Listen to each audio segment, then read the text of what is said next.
Nous devons voir Jésus avec les yeux du cœur. Sinon le Fils de Dieu, le Maître, devient une abstraction, une idée, une utopie, une idéologie.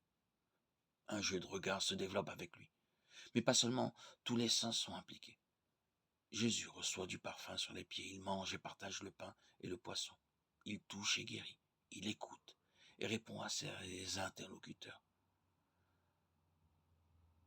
Ne craignez pas de prendre la main de Jésus, ne craignez pas de suivre Jésus.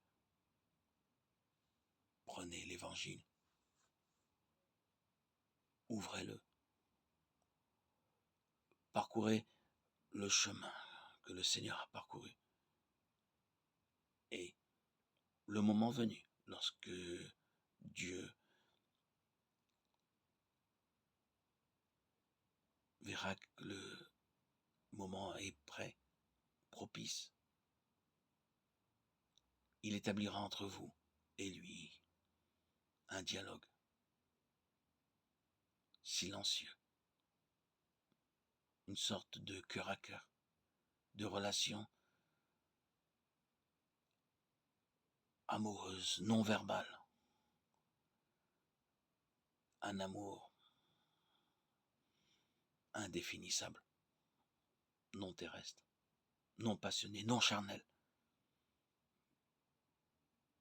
tellement vivifiant et édifiant que votre vie en sera transformée. Lisez donc l'Évangile.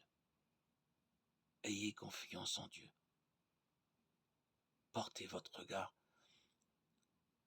vers Dieu. Laissez-vous toucher par lui. Redécouvrez la saveur intense des pages de l'Évangile. Votre désir, votre aspiration, vos envies les plus profondes seront d'imiter Jésus, de lui ressembler, de marcher sur ses pas. Vous deviendrez alors des passionnés du Christ, des amoureux de Dieu. Votre vie en sera transfigurée, transformée. J'en suis témoin. C'en est ainsi pour ma vie et pour beaucoup de croyants à travers le monde. Ceux qui ont été touchés, saisis par la grâce et l'amour de Dieu, n'en sortent pas indemnes. J'en témoigne.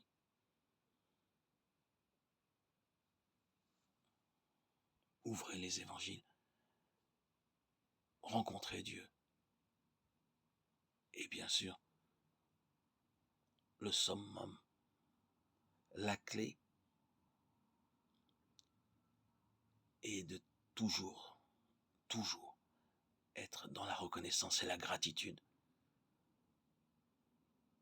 Remerciez Dieu jour après jour.